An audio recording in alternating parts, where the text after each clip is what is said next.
Good morning. I would like to know, today we talk about the privacy in the blockchain. This is a very sensitive topic. And I would like to know how many people of you have Bitcoins?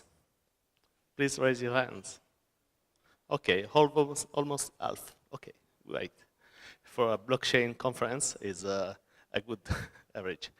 So, who am I? I am a blockchain developer. I am in the blockchain industry since 2010. And as you can see, this photo was shot a few months ago. Before the beer market, I still had my hair. Yeah. Okay. Some of you know exactly how the Bitcoin protocol works. Who can raise their hand? Nobody. Nobody knows? Half someone. Okay. I will repeat, just a synthesis. Because if you are investing a lot of money in this technology, it's better you to know how it works.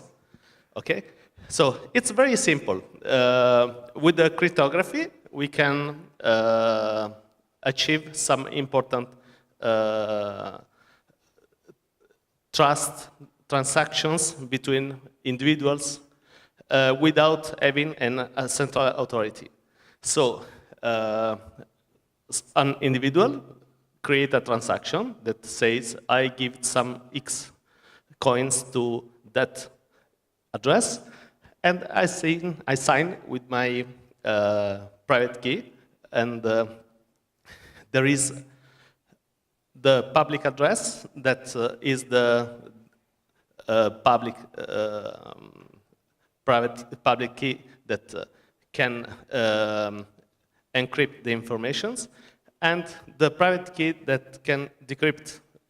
In the blockchain, it is used only for the signature to demonstrate that the spending value is genuine and it's really from the owner of the coins. So with my private key, I can sign the transaction that was given to my public address, and anyone can check that the signature is valid, and so validate the transaction. All the valid transactions go to the next block that is mined from the miners, and so the process restarts again. So block after block, all the blocks are chained each other. We have a public ledger where anyone can check the genuinity of the transactions, and so no central authority is needed to achieve this topic. But what's the problem? The problem, of course, is that the blockchain is public. So we saw that the cryptography is used to achieve the signature, but the transactions themselves are unclear. So anybody can see. This is good for one side, that anybody can check that the transactions are valid, but from the other end, it exposes all the people involved in these transactions. What does it mean? Just make an example. Suppose that I go to the bank and I take money because I want to buy my favorite car. So the banks give me those money in a wallet. This is a lot of money, so they give me a big wallet, a bag. Okay? And so I go over the city around with this bag. Did you feel safe? Of course. So, what is the concern about this? The concern about this is that the 33% of the transactions actually can be tracked.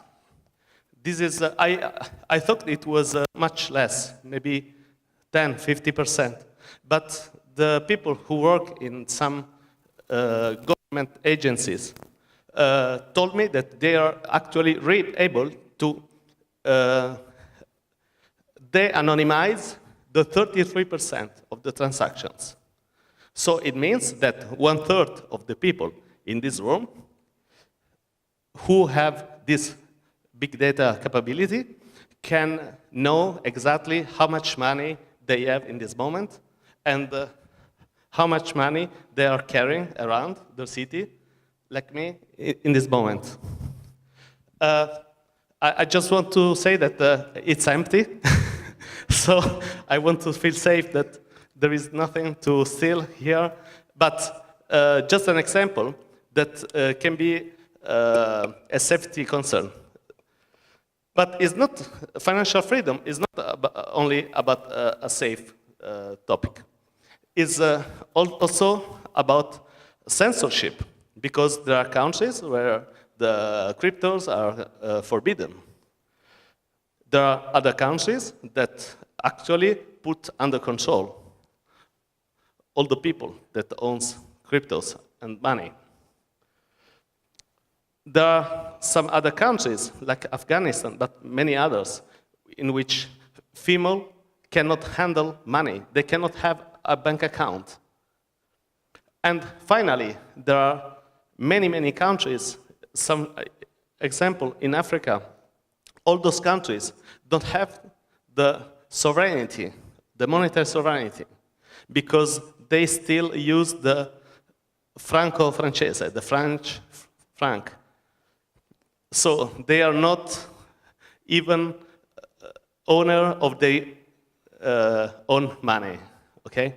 So what we say about financial freedom? Financial freedom means that we need a really censorship-resistant crypto. And with the actual technologies, there are two main kind of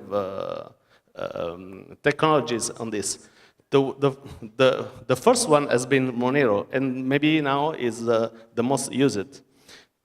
And the other technology are the Z coins. There are many of them, and they use the zero knowledge proof technology. It is a kind of cryptography that was invented by Silvio Micali, an Italian man, and is the former researcher of the MIT. Monero uses old model that still working, that obfuscate the transactions. It means many people put money on the table, and anyone take back the balance. So you're not able to track the transactions, but there is a weak point here, because if there is a few liquidity in that block, in that moment, there are some surface of attack and understanding what's going on with the transactions. The Z-coins, zero knowledge proof, is a new paradigm that uses another kind of cryptography. That means I can know what you know without revealing that you know, without revealing the information. So with this kind of technology, it is possible to achieve a stronger encryption and a safer transaction in the blockchain. So Bitcoin Private is a project that we built that have the zero knowledge proof technology on top of the Bitcoin protocol. So it is 4 times faster, more decentralized, the block is bigger, and so it can scale on-chain, but most important, it can scale off-chain, because it's the only privacy coin that supports Lightning Network. Lightning Network is a new technology on layer 2 that achieved the goal to go over and over from thousands to millions of transactions per second. So it's very fast and it's very reliable for the everyday spending. Another topic is the atomic swap. We are implementing technology in the wallet that you can swap your cryptos from your Bitcoin private for other Bitcoin, for example, in a decentralized and peer-to-peer way, without having any exchange. So in the next panel, you will hear about the future of the exchanges. The future of the exchanges is that it will disappear with this kind of technology. As Benjamin Franklin said, you got to exercise your right to the privacy.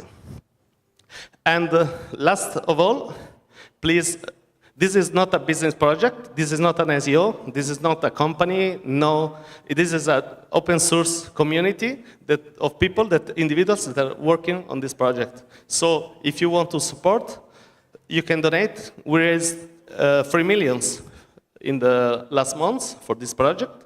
We spent 2 until now, and we are going to finish by the end of the year the delivery of the project. Who cannot contribute with money? Can any contribute with money or using or spreading the word? Any kind of app is welcome because this is a public domain project and it's for everyone healthy. Thank you.